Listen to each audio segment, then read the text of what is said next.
اس کی سمجھ میں نہیں آ رہا تھا کارل کو کیا جواب دے اور اس کے منہ اور جذبوں کو کیسے لگام ڈالے۔ حالانکہ وہ خود گھر سے سوچ کر آئی تھی کہ آج کارل سے فائنل بات کرے گی، لیکن جب وہ سامنے آیا تو اس کی سٹی گم ہو گئی۔ پلیز بولو نا، ایسے خاموش تو مت رہو۔ کارل نے وہ جذبات میں بہتے ہوئے اس کے دونوں ہاتھ تھام لیے۔ کیا کہوں کارل، مجھے کچھ سمجھ نہیں آ رہی۔ بے بسی ہی بے بسی تھی اس کے چہرے پر۔ کارل نے ابھی تک اس کے ہاتھ تھام رکھے تھے۔ ٹرسٹ می بیبی، میں تم کو کبھی ہرٹ نہیں کروں گا۔ اگر کبھی بھی ہرٹ کیا تو وہ دن میری زندگی کا آخری دن ہوگا۔ اس نے اسے یقین دلایا تو اس نے غصے سے اس کی طرف دیکھا۔ یہ مرنے مارنے کی باتیں کیا ضروری ہوتی ہیں لڑکا اور لڑکی کے بیچ؟ اس نے خفا سے انداز میں اس کو تنبیہ کی۔ تم کو میں کیسے یقین دلاؤں؟ تم سمجھتی نہیں کہ میں کتنا پاگل ہوں تمہارے لیے۔ کارل کا انداز جنونی ہونے لگا تھا۔ دیکھو کارل، میرا ماضی تمہارے سامنے ہے، اپنے حصے کی محبت میں کر چکی ہوں۔ اب بس خالی دل ہے میرے پاس جو شاید کسی اور کو وہ مقام نہ دے سکے۔ احساسات کے نام پر میرے پاس بس پرانی یادیں ہیں۔ تم تنگ آ جاؤ گے خود ہی مجھ سے۔ میں نہیں چاہتی تمہارے جیسا اچھا بندہ میرے ساتھ رہ کر خراب ہو جائے۔ وہ بے بسی کی انتہا پر پہنچ چکی تھی۔ مجھے کچھ نہیں سننا، بس مجھے تمہارا جواب ہاں میں چاہیے۔ کارل نے بھی تہیہ کیا ہوا تھا کہ آج اس کے منہ سے ہاں نکلوا کر ہی چھوڑے گا۔ دیکھ لو کارل، کہیں ہم دونوں اس دوستی سے بھی نہ چلے جائیں، ایک بار پھر سوچ لو۔ اس نے اسے آخری بار وارن کیا۔ میں سوچ سمجھ کر ہی تم سے بات کر رہا ہوں۔ مجھے لگتا ہے کہ تم مجھے نہ ملیں تو شاید مجھے کچھ ہو جانا ہے۔ ساری رات تمہارا چہرہ میری آنکھوں میں گھومتا رہتا ہے۔ میری حالت تو بہت ہی خراب ہو گئی ہے بیبی۔ کارل نے بے چارگی سے کہا تو اس کی ہنسی نکل گئی۔ اتنی سیریس بات میں تم نے یہ کیا بول دیا کارل؟ میں اتنی بھی کوئی پرنسس نہیں ہوں جو تم جیسے خوبصورت آدمی نے اپنا یہ حال بنا رکھا ہے۔ اس نے ہنستے ہوئے کارل کو نظر بھر کر دیکھا تو وہ پہلو بدل کر رہ گیا۔ اڑا لو میرا مذاق، تم کو اصل میں خود نہیں معلوم کہ تم کیا ہو۔ مجھ سے پوچھو نا کہ تم کیسی ہو تو میں پوری ایک کتاب لکھ دوں۔ کارل نے اس کی آنکھوں میں جھانکتے ہوئے جواب دیا تو وہ حیا سے نظریں جھکا کر رہ گئی۔ ابھی وہ کچھ کہنے ہی لگا تھا کہ اس کی پسندیدہ ڈش سرو کی جانے لگی تو دونوں خاموشی اختیار کر گئے۔ کھانے کے دوران اسے بارہا محسوس ہوتا رہا کہ کارل کی نظریں اس کے چہرے کا طواف کر رہی ہیں، لیکن وہ انجان بنی کھانے پر ٹوٹی رہی۔ وہاں سے فارغ ہو کر وہ نکلے تو کارل اسے چھوڑنے انکل اولیور کے گھر تک آیا۔ راستے میں کارل نے اس کا ہاتھ اپنے ہاتھوں میں لیتے ہوئے اپنی انگلیاں اس کی انگلیوں میں پھنسا دی۔ اسے شدت سے احساس ہوا کہ ایک مضبوط ہاتھ نے اس کا ہاتھ تھاما ہوا ہے تو وہ کیوں اس سے دور بھاگ رہی ہے۔ چلتے چلتے اس نے بھی اپنی انگلیوں کی گرفت مضبوط کر لی تو کارل نے اس کی طرف دیکھا لیکن بولا کچھ نہیں۔ سارا راستہ خاموشی سے کٹا اور گھر کے دروازے پر وہ اسے چھوڑ کر پلٹنے لگا تو اس نے پیچھے سے آواز دی، سنو۔ اس نے مڑ کر اس کی طرف دیکھا۔ تم بہت اچھے ہو کارل۔ اس نے اس کی آنکھوں میں آنکھیں ڈالی اور اشارے سے جانے کا کہا۔ تمہاری خاموشی کو کیا میں تمہاری ہاں سمجھوں؟ اس نے آخری بار یقین دہانی چاہی۔ وہ چند لمحے پرسوچ انداز میں اس کی طرف دیکھتی رہی۔ اگر آگ میں کودنے کا اتنا ہی شوق ہے تو ہاں کارل، تم جو بھی فیصلہ کرو میں تمہارے ساتھ ہوں۔ اس نے آہستہ سے جواب دیا اور نظریں چراتی ہوئی سیڑھیاں چڑھ گئی۔ شہیر ٹیبل پر سر پکڑ کر بیٹھا ہوا تھا۔ فائنل رپورٹ اس کے سامنے پڑی، اس کا منہ چڑھا رہی تھی جس میں بہت ساری بے ضابطگیاں نظر آ رہی تھیں۔ چونکہ سارا معاملہ نایاب کے سپرد تھا اس لیے اس نے سب کچھ اسی پر چھوڑ رکھا تھا۔ وہ جو کہتی اور جو کرتی شہیر کو اس پر مکمل اعتماد تھا، لیکن یہاں معاملہ دوسرا رخ اختیار کر چکا تھا۔ وہ ابھی سمجھنے کی کوشش ہی کر رہا تھا کہ اس کا موبائل بجا۔ اس نے اسکرین دیکھی تو نایاب کا نام جگمگا رہا تھا۔ اس نے کال ریسیو کی۔ شہیر تم کدھر ہو؟ اسے نایاب کی پریشان سی آواز سنائی دی۔ میں آفس، خیریت، تم کہاں ہو؟ شہیر میں بہت مصیبت میں پھنس گئی ہوں، تم پلیز جلدی سے آ جاؤ۔ وہ رو دینے کے قریب تھی۔ ہوا کیا ہے؟ پلیز مجھے کچھ تو بتاؤ۔ شہیر کے ایک دم ہاتھ پاؤں پھول گئے تھے۔ ان باتوں کا وقت نہیں ہے شہیر، تم پلیز آ جاؤ، میں تم کو ایڈریس سینڈ کر رہی ہوں۔ ساتھ ہی اس کی کال کٹ گئی اور وہ سر پکڑ کر بیٹھ گیا۔ تھوڑی دیر گزری اور اس کے موبائل پر میسج بیپ بجی۔ اس نے فوراً ایڈریس نوٹ کیا اور گاڑی کی چابی اٹھا کر آفس سے باہر نکل آیا۔ مطلوبہ جگہ تک پہنچنے میں اسے تھوڑا ٹائم ہی لگا۔ وہاں پہنچا تو اسے دور سے ہی لوگوں کا ہجوم نظر آیا۔ وہ رش میں سے راستہ بناتا ہوا جب اس تک پہنچا تو کیا دیکھتا ہے کہ سامنے ایک موٹر سائیکل گری پڑی ہے اور پولیس موجود ہے۔ اسے معاملے کی سنگینی کا احساس ہوا تو وہ سیدھا وہاں موجود آن ڈیوٹی اے ایس آئی کے پاس گیا۔ کیا مسئلہ ہو گیا یار؟ اس نے اپنے مخصوص لہجے میں پوچھا تو اے ایس آئی اس کی جانب متوجہ ہوا۔ سر، انہوں نے موٹر سائیکل سوار کو ٹکر ماری ہے، اسے ابھی ایمبولینس ہاسپٹل لے کر گئی ہے۔ یہ محترمہ کہتی ہیں کہ ڈرائیور بھاگ گیا ہے اور گاڑی ان کی نہیں بلکہ آفس کی ہے، تو آپ کو کال کروائی ہے پھر ہم نے۔ اے ایس آئی نے ساری تفصیل اس کے گوش گزار کر دی۔ ہاں بول تو وہ ٹھیک رہی ہیں، گاڑی آفس کی ہی ہے اور اگر ڈرائیور بھاگ گیا ہے تو اس میں ان کا تو کوئی قصور نہیں ہے نا، اس نے ASI کو سمجھایا۔ سر ہمیں بھی اپنی کارروائی کرنی ہوتی ہے، آپ سمجھ سکتے ہیں کہ یہاں اچھا خاصا رولا بن جاتا اگر ہم لوگ ٹائم پر نہ پہنچتے۔ ASI نے اس کو اوپر سے ہو کر ملنے کی کوشش کی، وہ چپ چاپ سائڈ پر آیا اور صرف ایک فون کال کی۔ تھوڑی دیر بعد وہ کال سے فارغ ہوا اور دوبارہ ASI کے پاس چلا آیا۔ کہاں ہے وہ محترمہ؟ اس نے دریافت کیا تو ASI اسے پاس کھڑی موبائل وین تک لے آیا جس کی پچھلی سیٹ پر نایاب ڈری سہمی سی بیٹھی تھی۔ اس کو دیکھتے ہی اس کے چہرے پر رونق آ گئی اور ساتھ ہی آنکھوں سے آنسو بھی نکل پڑے۔ ڈونٹ وری چندا، ابھی سب کچھ ٹھیک ہو جائے گا، اس نے نایاب کو تسلی دی اور اس کا ہاتھ تھام کر وین سے نیچے اتارا۔ سر یہ آپ کیا کر رہے ہیں؟ ایسے تو آپ ان کو نہیں لے جا سکتے، ASI نے اسے وارن کرنے کی کوشش کی۔ میرے خیال میں آپ کا فون بج رہا ہے۔ شہیر نے ASI کی توجہ اس کے فون کی طرف دلائی تو وہ اسے ایک گھوری مارتا ہوا فون کان سے لگا کر سائڈ پر ہو گیا۔ تھوڑی دیر ہی گزری تھی کہ وہ ASI واپس آیا، اب کی بار اس کی پوری جیوگرافی ہی بدلی ہوئی تھی۔ سر جی آپ پہلے بتا دیتے کہ آپ IG صاحب کے دوست ہیں تو میں زیادہ بات ہی نہ کرتا، اس نے مؤدب انداز میں بولا تو وہ صرف مسکرا کر رہ گیا۔ کیا میں انہیں لے جا سکتا ہوں؟ آپ چاہیں تو گاڑی تھانے لے جائیں، میں بعد میں چھڑوا لوں گا، شہیر طنزیہ انداز میں ASI سے مخاطب ہوا۔ سر کوئی مسئلہ نہیں میڈم، چلی جائیں، گاڑی بھی بے شک ساتھ ہی لے جائیں، یہاں میں سب سنبھال لوں گا۔ ASI کچھ زیادہ ہی تابعداری دکھانے پر تلا ہوا تھا۔ شہیر نے آفس فون کر کے ڈرائیور کو بلایا اور نایاب کو ساتھ لے کر اپنی گاڑی کی طرف آ گیا۔ وہ ابھی تک کانپ رہی تھی، اس نے فرنٹ ڈور کھول کر اسے بٹھایا اور دروازہ بند کر کے ڈرائیونگ سائیڈ پر آیا اور اسے آفس جانے والی سڑک پر ڈال دیا۔ تھینک یو شہیر، تم نہ آتے تو مجھے سوچ سوچ کر ہی ہول اٹھ رہے تھے کہ پتہ نہیں کیا ہو جانا۔ نایاب نے جھرجھری لیتے ہوئے اس کی طرف دیکھ کر کہا تو اس نے اسے اپنے ساتھ لگا لیا۔ پریشان نہ ہو، کوئی ایسی بات نہیں، سب ٹھیک ہو گیا ابھی۔ تم جانتی ہو نا میں تمہاری تھوڑی سی بھی تکلیف برداشت نہیں کر سکتا نایاب، تم میرے لیے بہت خاص ہو نایاب، میں سب کچھ برداشت کر سکتا ہوں لیکن تمہاری پریشانی میری جان کھینچ لیتی ہے۔ محبت سے لبریز لہجے میں وہ شہیر نہیں کوئی محبت کا دیوتا معلوم ہو رہا تھا۔ نایاب نے سر اٹھا کر اس کی آنکھوں میں جھانکا جہاں محبت کا ایک جہان آباد تھا۔ اسی لیے تو میں نے صرف تمہیں کال کی شہیر، میرے دماغ میں کوئی دوسرا نام آیا ہی نہیں، نایاب نے آہستہ سے اس کے کان میں کہا تو اس نے گاڑی سائڈ پر روک لی۔ درختوں سے ڈھکی وہ سڑک سنسان پڑی تھی، کبھی کبھار کوئی گاڑی آس پاس سے گزر جاتی تو ماحول میں ہلکا سا ارتعاش پیدا ہوتا۔ نایاب، اس نے اسے مخاطب کیا۔ ہاں شہیر۔ نایاب میری جان ہے تم میں، تمہیں پتہ ہے نا؟ پتہ ہے، تمہارے جذبات میں اچھے سے سمجھتی ہوں، نایاب نے میکانیکی انداز میں جواب دیا۔ تو پھر کہو نا کہ تم بھی مجھ سے پیار کرتی ہو، پلیز آج کہہ دو نا، اس نے جذبات سے لبریز لہجے میں گزارش کی اور جواب میں وہ ٹکر ٹکر اس کی آنکھوں میں دیکھتی رہی جیسے ایک لمحے کے لیے بھی نظر ہٹی تو وہ پتھر کی بن جائے گی۔ بولو نا نایاب، ایسے چپ مت رہو، پلیز آج بول ہی دو۔ شہیر کا لہجہ ملتجیانہ ہو گیا لیکن وہ ہنوز خاموشی سے اس کی آنکھوں میں دیکھتی رہی۔ اس کو ہنوز خاموش پا کر شہیر کو چڑ شروع ہو گئی تھی، اس نے اپنا چہرہ نایاب کی طرف کیا۔ پتہ نہیں وہ غصہ تھا، غبار تھا یا اس کی خاموشی کہ وہ اس پر ٹوٹ پڑا۔ جذبات کا ایک ریلا تھا جو بہتا جا رہا تھا، ایک طوفان تھا جو تھمنے کا نام نہیں لے رہا تھا، وہ دونوں اس طوفان میں کسی خشک پتے کی طرح اڑے جا رہے تھے۔ خاموش سڑک، ویران ماحول اور آس پاس تن کر کھڑے پیڑ، آسمان پر چھائے بادل بھی چھلکنے کو بے تاب ہو گئے اور تھوڑی دیر میں ہی سارا ماحول جل تھل ہو گیا۔ باہر بادل خوب برس رہا تھا، دونوں میں سے کوئی ایک بھی اپنے قدم پیچھے ہٹانے کو تیار نہیں تھا۔ نایاب ایک دم سنبھل کر پیچھے ہوئی تو اس کے بھی حواس لوٹے، دونوں نے ایک دوسرے سے نظریں چرائی اور شہیر نے گاڑی سٹارٹ کر کے آگے بڑھا دی۔ وہ بے خود سا ہوا گاڑی چلا رہا تھا تو وہ بھی کھڑکی سے باہر نہ جانے کیا دیکھ رہی تھی۔ اچانک نایاب کا ہاتھ اس کے ہاتھ پر آ ٹھہرا تو اس نے چونک کر نظریں اس کی طرف پھیری، نایاب اسے ہی دیکھ رہی تھی اور اس کی آنکھوں میں نہ جانے کیسی التجا تھی کہ شہیر نے پھر سے گاڑی سائڈ پر روک لی تو وہ گاڑی سے باہر نکل آئی۔ گاڑی کے سامنے کھڑی وہ بازو پھیلائے گول گول گھوم رہی تھی اور اپنی ہتھیلیوں پر بارش کے قطرے چن رہی تھی۔ ایک لمحے میں بارش نے اسے بھگو کر رکھ دیا لیکن وہ دنیا مافیہا سے بے خبر بارش میں بھیگ رہی تھی۔ اچانک وہ رکی اور اس کی طرف دیکھا، اس کی آنکھوں میں ڈھیروں التجائیں مچل رہی تھیں تو وہ بھی اپنی طرف کا دروازہ کھول کر باہر نکل آیا۔ اسے باہر نکلتے دیکھ کر وہ جنگل کی طرف بھاگ نکلی تو وہ بھی اس کے پیچھے پیچھے جنگل میں چلا آیا۔ نایاب رکو، کہاں جا رہی ہو؟ اسے آوازیں دیتا ہوا وہ اس کے پیچھے بھاگ رہا تھا۔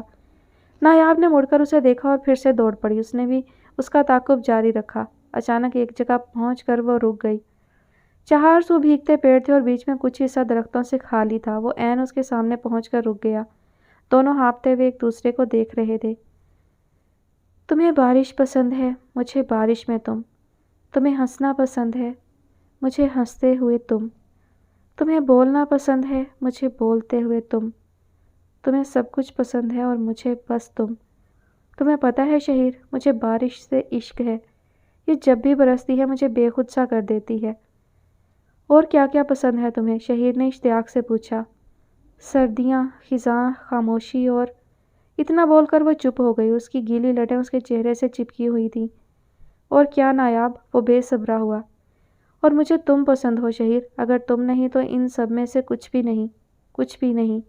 آج نایاب نے نظریں نہیں جھکائی تھیں۔ تم میرے لیے کیا ہو شہیر، میں بتا نہیں سکتی، مجھے وہ الفاظ ہی نہیں ملتے جن سے میں اپنی کیفیت کا اظہار کر سکوں۔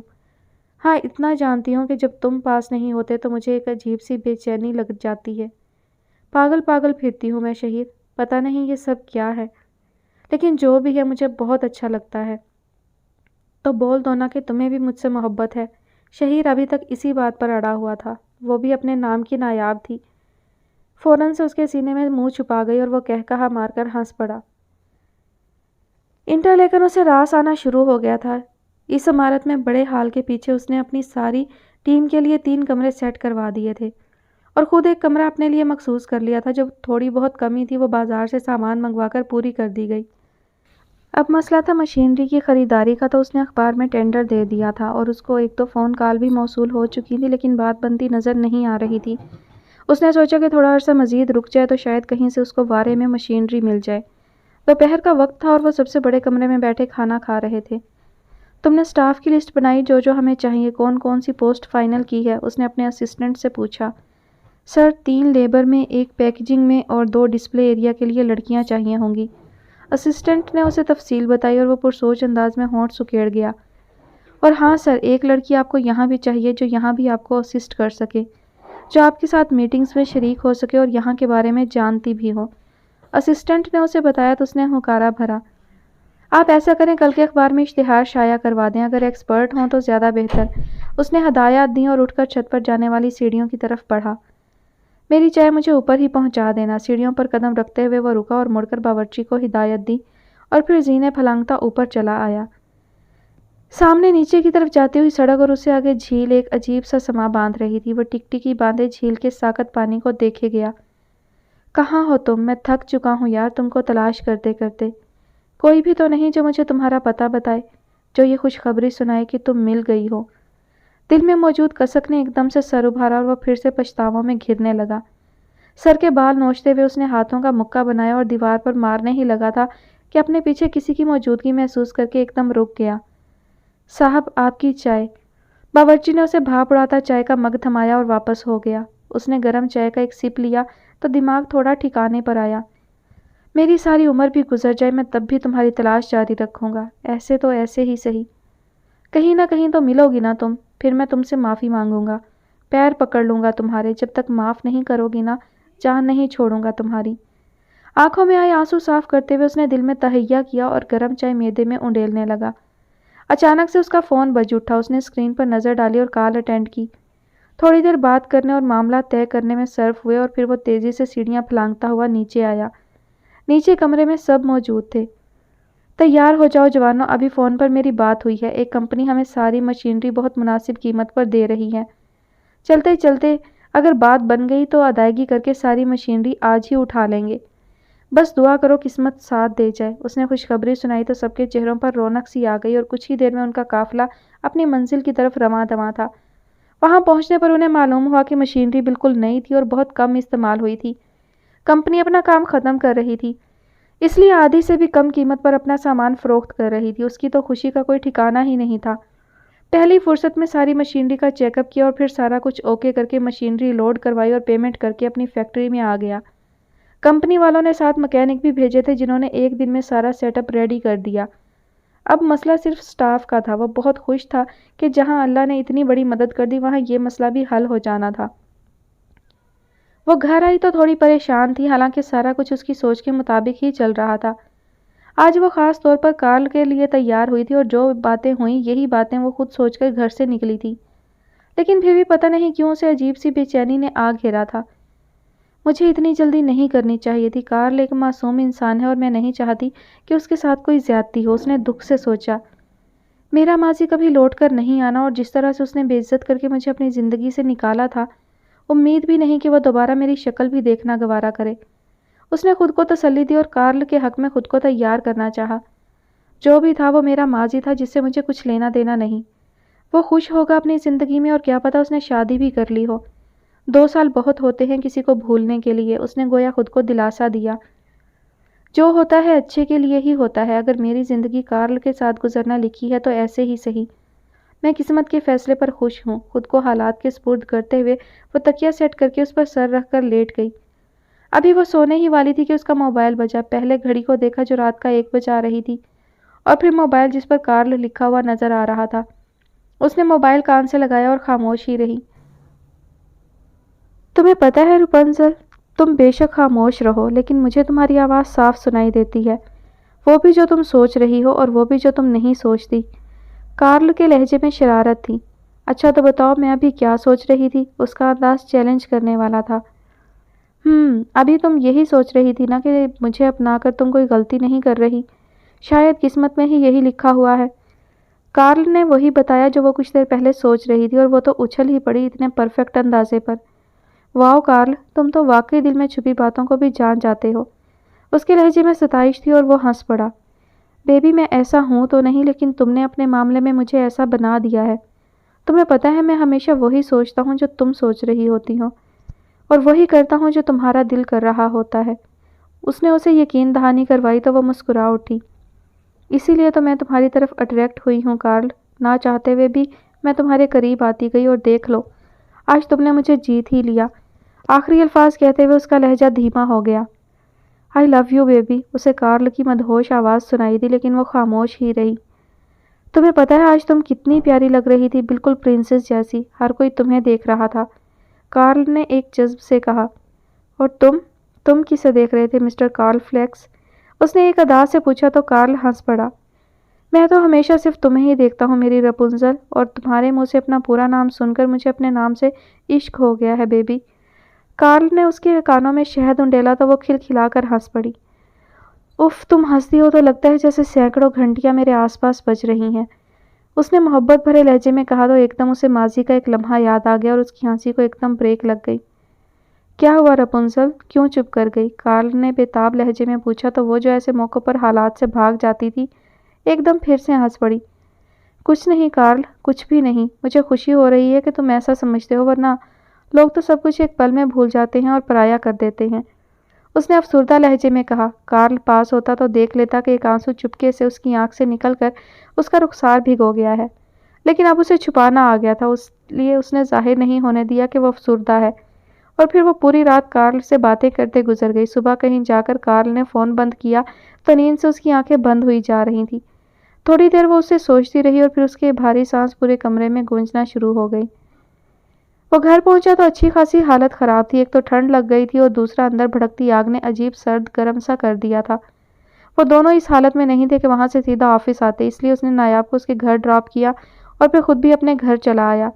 اپنے کمرے میں ٹہلتے ہوئے وہ اسی لمحے کو سوچے جا رہا تھا، اور وقت تھما ہوا تھا۔ ایک عجیب سی بے چینی، ایک عجیب سی کیفیت جسے وہ کوئی نام نہیں دے پا رہا تھا، اس پر حاوی ہوتی جا رہی تھی۔ اب اور برداشت نہیں ہوتا نایاب، میں بابا سے بات کرتا ہوں، تمہیں اب میرے پاس ہونا چاہیے۔ اس نے خود سے بڑبڑاہٹ کی اور اٹھ کر واش روم میں گھس گیا، شاور لے کر کپڑے بدلے اور پھر آفس کے لیے نکل آیا۔